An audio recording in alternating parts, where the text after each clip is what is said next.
एक दूसरे के साथ मिल सके, ऐसा प्रयास करने के लिए प्रदेश स्तर पर इस समिति ने जो प्रयास किए काफ़ी सराहनीय है। हमने अभी हमारे बुजुर्गों को, सभी वक्ताओं को सुना। मैं आपको पॉइंट टू पॉइंट दो बातों पे निवेदन करना चाहूँगा। हमारा सबसे पहला मिशन है कि हम पिछड़े हुए क्यों हैं। ये सब बातें काल्पनिक, मैं इन बातों पे आपको नहीं ले जाना चाहता कि शिव जी कौन थे या फलाने कौन थे या ढमके कौन थे। हमारा सबसे बड़ा दुर्भाग्य रहा है कि हम शिक्षा से वंचित रहे। शिक्षा से वंचित क्यों रहे कि हमारे बुजुर्गों ने हमें वो मंच उपलब्ध नहीं कराया।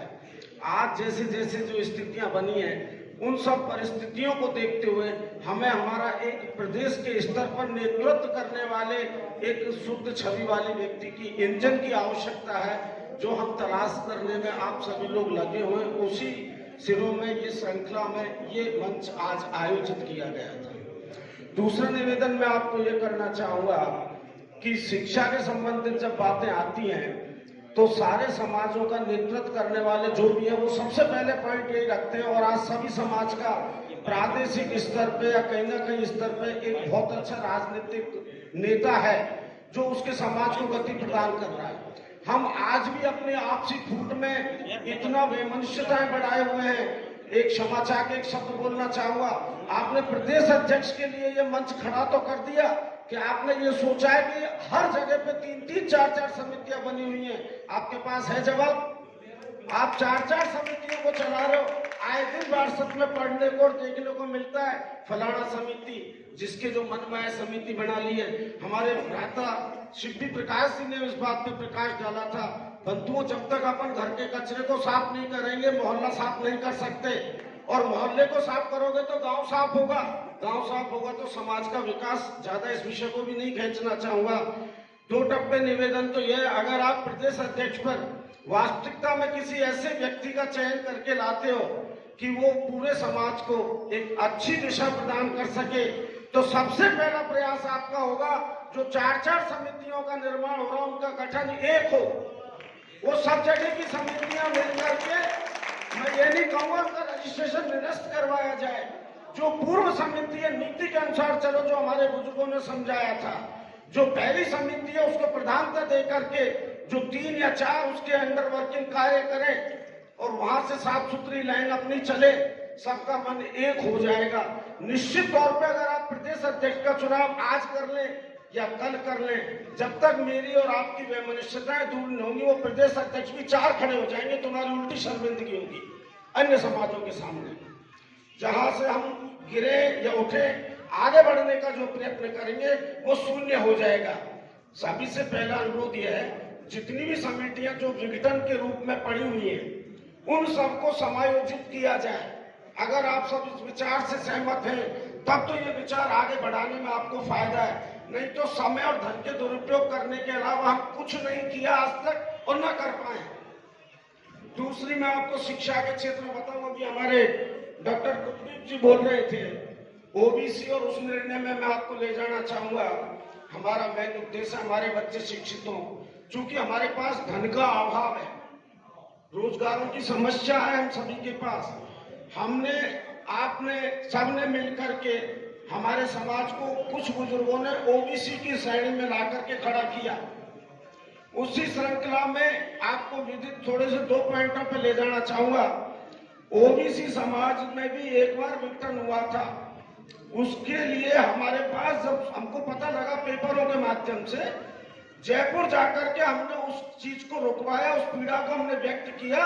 वहां पे हमारे 2-4 साथी हम गए तो उस जगह हमने ब्रेक लगवाया। दूसरी स्थिति हमारे सुनने में है कि समाज को अच्छी शिक्षा के लिए हम आरक्षण का लाभ किस तरीके से ले सकते हैं। वहां हमें पता लगा कि एक भारत सरकार ने डी नोटिफाइड ट्राइब्स के नाम से DNT जिसको कहा जाता है, घुमंतु और अर्ध घुमंतु, उस तरीके का एक भारत सरकार अपनी योजना लाई जो पूर्णतः घुमंतु कहलाया। उस घुमंतु परिवार की जैसे जानकारी मिली, हमारे बुजुर्गों ने हमें दिशा निर्देश दिए और हमने उसका अनुसरण करते हुए उसकी पहल की। उसकी पहल करने के लिए हमें पता है हमारे 4-6 चुनिंदा साथियों के साथ हमने दिल्ली कितने चक्कर काटे और इस समाज के चरणों की कृपा का आशीर्वाद हमें मिला और हमने भारत सरकार में हमारे नाम को सबमिट करवाया। शायद बहुत से महानुभावों को पता नहीं होगा इस चीज का। आज मजबूरी में मंच से मुझे इसकी घोषणा करनी पड़ रही है। उसमें क्या लाभ हम लोग को मिलेंगे? 10% हमारे घुमंतु परिवारों को वो लाभ मिलेगा। आप कल्पना कीजिए, और मेरा दावा इस मंच से आज कह रहा हूं, पहला परिवार जंगम परिवार होगा जिसके हर बच्चे को लाभ मिलेगा। क्योंकि उस डीएनटी समुदाय में ऐसे समुदाय को उन्होंने सम्मिलित किया है जिनके विचारों के पास शिक्षा नाम की कोई चीज ही नहीं है। उदाहरण के तौर पे बंजारा है, सिकलीगर है, नट है, बहरूपिये हैं, करके सबसे ऊपर कड़ी में आता है जंगम परिवार। जंगम परिवार से मतलब पूरे जंगम से मतलब है। हमारे बच्चे फिर भी आज शिक्षित हैं। आज 10 जगह 100 जगह निकली, 100 में से डिवाइडेड आप करोगे तो हमारे परिवार के 10 बच्चे वहां पर उपस्थित दिखेंगे। ये हमारा स्वार्थ था और भोलेनाथ ने हमें उस जगह पे कामयाबी भी हासिल करवाई।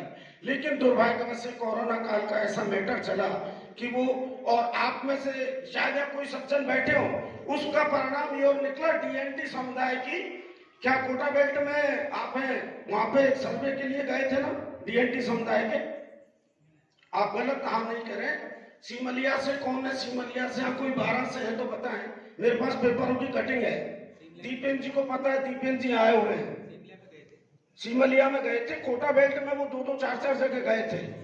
हमारे डांग क्षेत्र में सर्वे उन पे करवाया था, जयपुर में सर्वे करवाया था। उन्होंने अपनी विश्लेषण रिपोर्ट दी कि ये परिवार घुमंतु परिवार कहलाते हैं और वास्तविकता में इनकी दयनीय स्थिति। या मेरे आपसी मंच से और इनसे अपना काम नहीं चलने वाला, अपना काम चलेगा शिक्षा की ओर हम अग्रसर होंगे।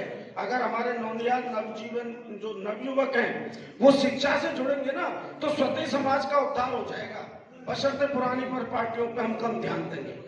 तो अधिक समय नहीं है तो मेरा यही निवेदन है आपसे कि मैं मानता हूं इनका प्रयास बहुत सराहनीय है, लेकिन सर्वप्रथम जो डिस्ट्रिक्ट समितियां टूटी पड़ी हैं, संचालित नहीं हो रही है, उनका सबका एक गठन हो। समय को लेते सब विचारधारा के अनुरूप एक ऐसे चेहरे को अपन आगे लाएं जो समाज को एक नई दिशा, नया निर्देशन देते हुए और अपने आप में थोड़ा सा बोल्डता भी रखते हैं। ये नहीं आपने मुझे बना दिया, मेरी जानकारी विशंबर जी से ही नहीं है, मैं क्या काम कर पाऊंगा। मान सम्मान का मतलब ये नहीं होता है कि हम उनका अपमान कर रहे हैं, लेकिन सामने वाले की योग्यता भी उस लोग होनी चाहिए कम से कम। हमने नहीं देखा मिडिल स्कूल का दरवाजा और कॉलेज के हम सपने बुन रहे हैं। ये मेरे छोटे भाई खड़े, इनके आयोजन के रूप में भी मैंने इनको यही कहा था, मैं कि बंधु सिटी बाई सिटी चलो, एक साथ अगर तुम कॉलेज में पहुंच जाओगे तो वहां उस प्रिंसिपल की भी हिंदी होगी और हमारी तो वैसे ही हो ही रही है। तो इससे मेरा निवेदन यह है सभी को मौका मिले। आज बहुत सुशोभित दिन है, इतिहास में लिखे जाने वाला दिन है कि राजस्थान स्तर पर पहली बार, मैं प्रशंसा करने में नहीं चूकूंगा, भरतपुर अग्रणी रहा कि इन्होंने इस तरीके का कदम उठाया। इससे प्रेरणा लेते हुए हमारा सबका उत्तरदायित्व बनता है, बेशक आप घर में लड़े लेकिन सामाजिक मंच की आवाज तो एक ही जाए। जहां पर 4-4 समितियां अपना, आज जयपुर वालों ने कल परसों फंक्शन किया है, बहुत अच्छा प्रयास था उनका भी, लेकिन वो पूरा सर्वव्यापी नहीं हो पाया, कारण कोई भी रहे हो, वो भी बधाई के पात्र है हमारी नजरों में। तो इस तरीके की कमियां सबको निकाल के और पहले सब डिस्ट्रिक्टों का निर्माण करें। अगर हमारा पिलर मजबूत होगा तो निश्चित तौर पे वो छत मजबूत रह जाएगी, आगे तक उसको कहीं कोई बाधा अपने को उत्पन्न नहीं होगी।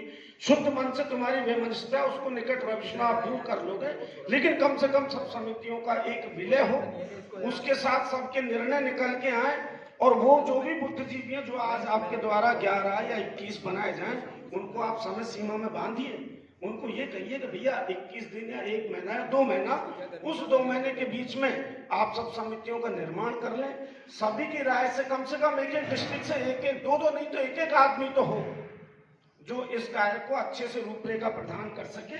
उसके बाद अगर यह अध्यक्षता के चुनाव की आप बात आती तो मैं समझता हूँ पूरे राजस्थान को स्वीकार होगी, ऐसा मेरा विश्वास है।